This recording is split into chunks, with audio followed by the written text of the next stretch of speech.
Speaker एक transducer है जो इलेक्ट्रिक सिग्नल को साउंड सिग्नल में कन्वर्ट करता है। यदि स्पीकर को आप ओपन करके देखोगे तो आप पता नहीं लगा सकते कि यह साउंड कैसे जनरेट करता है। इसके पीछे की इंजीनियरिंग एक अलग तरीके से काम करती है। यदि बाहर से स्पीकर को देखोगे तो हमारा ध्यान यह बड़ी मैग्नेट ही अट्रैक्ट करती है। यह एक परमानेंट मैग्नेट है।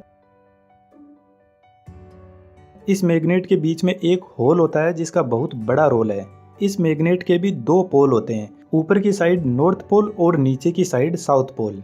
इन पोल का डिस्ट्रीब्यूशन इस मैग्नेट में अलग तरीके से किया जाता है और उसके लिए मैग्नेट के दोनों साइड में टॉप एंड बॉटम प्लेट लगी रहती है।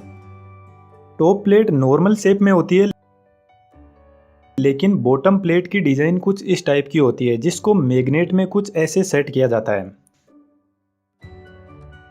बॉटम प्लेट साउथ पोल से जुड़ी हुई है, जिसकी वजह से बॉटम प्लेट का यह वाला हिस्सा भी साउथ पोल की तरह ही काम करेगा। दोनों प्लेट को सेट करने के बाद में नॉर्थ और साउथ पोल मैग्नेट में कुछ इस तरीके से रिप्रेजेंट होते हैं।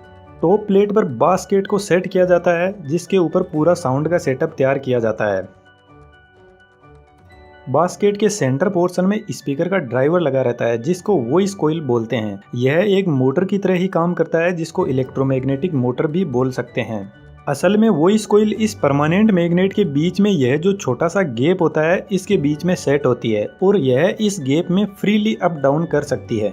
वॉइस कॉइल एक टेम्परेरी मैग्नेट होती है जिसमें जब तक सप्लाई देंगे तब तक यह मैग्नेट की तरह काम करेगी। जैसे ही सप्लाई बंद, इसका मैग्नेटिक फील्ड भी बंद। वॉइस कॉइल के ऊपर स्पाइडर लगा रहता है और स्पाइडर के ऊपर कोन लगा रहता है जिसको डायफ्राम भी बोलते हैं और यही साउंड को क्रिएट करता है। वॉइस कॉइल के ऊपर डस्ट कैप लगाकर पैक कर दिया जाता है ताकि कोई धूल मिट्टी कॉइल में ना चली जाए। जिस भी डिवाइस से स्पीकर लगा रहता है उस डिवाइस के अंदर एक एम्पलीफायर होता है जो स्पीकर को सिग्नल प्रोवाइड करवाता है। एम्पलीफायर से मिलने वाला सिग्नल वॉइस कॉइल को दिया जाता है। एम्पलीफायर का सिग्नल एक तरीके का इलेक्ट्रिक सिग्नल ही होता है। जैसे ही इलेक्ट्रिक सिग्नल वॉइस कॉइल को मिलेगा यह मैग्नेट की तरह काम करने लग जाएगी और इसमें नॉर्थ और साउथ पोल जनरेट हो जाएंगे। जब वॉइस कॉइल के नॉर्थ और साउथ पोल परमानेंट मैग्नेट के पोल से कांटेक्ट में आएंगे तो सेम पोल रिपेल करेंगे एंड ऑपोजिट अट्रैक्ट, जिसकी वजह से वॉइस कॉइल अप डाउन होने लग जाएगी। जब कॉइल अप डाउन होगी तो कॉइल पर लगा स्पाइडर भी मूव करेगा और स्पाइडर से जुड़ा डायफ्राम भी मूव करेगा। डायफ्राम के ऊपर की तरफ आप देखोगे तो यह वाला एरिया डायफ्राम के मूव होने के लिए होता है। यह एक स्प्रिंग की तरह काम करता है। जब डायफ्राम में मूवमेंट होगा तो जो भी साउंड सिग्नल स्पीकर को एम्पलीफायर से मिलेगा वह हमें सुनाई देगा। लेकिन आपके दिमाग में क्वेश्चन जरूर आया होगा कि इसके मूवमेंट से वॉइस कैसे जनरेट होगी। स्पीकर का हिंदी मतलब होता है वक्ता, जो अच्छा बोल सकता है, लेकिन सभी लोगों के पास में यह कैपेसिटी नहीं होती। कुछ लोगों को देखकर लगता है कि यार उनके पास में ऐसी कौन सी पावर है जिसकी वजह से वह लोग इतने सक्सेसफुल है और हम हमारी नॉर्मल लाइफ से भी बाहर नहीं निकल पा रहे। असल में उन लोगों के पास में कन्विंसिंग पावर होती है जो किसी भी इंसान को अपनी मीठी बातों से अपनी बात मनवा लेते हैं और यह पावर आप भी गेन कर सकते हो। एक बुक मैं आपको रिकमेंड करूंगा, how to talk to anyone. इस बुक समरी को आप कुकू एफएम पर ऑडियो फॉर्म में सुन सकते हो और जरूर से सुनना। कुकू एफएम बहुत शानदार प्लेटफॉर्म है जहां पर आपको ढेरों ऐसी बुक्स की ऑडियो समरी मिल जाएगी और इन बुक्स को आप अपनी रीजनल लैंग्वेज में भी सुन सकते हो। इसके अलावा मेरा कूपन कोड LDA50 यूज करने पर फर्स्ट 250 यूजर्स को 50% डिस्काउंट मिलने के बाद एक साल की कॉस्ट 199 हो जाएगी। लिंक वीडियो के डिस्क्रिप्शन में दिया हुआ है, वहां से कुकू एफएम ऐप को डाउनलोड कर सकते हो। Now back to the point. यह एक साउंड एडिटिंग सॉफ्टवेयर है। इसमें इसी वीडियो की स्क्रिप्ट डालने पर यहाँ पर आपको कुछ वेवफॉर्म से दिखाई दे रही है। यदि मैं इसको जूम करता ही जाऊंगा तो लास्ट में आपको कुछ वेवफॉर्म का पैटर्न दिखाई देने लगेगा और इसी पैटर्न के हिसाब से डायफ्राम अप डाउन होता है। जब वेव ऊपर जाएगी तो डायफ्राम बाहर आएगा और नीचे जाएगी तो अंदर की तरफ, और हवा में इस वेवफॉर्म का पैटर्न तैयार करता है।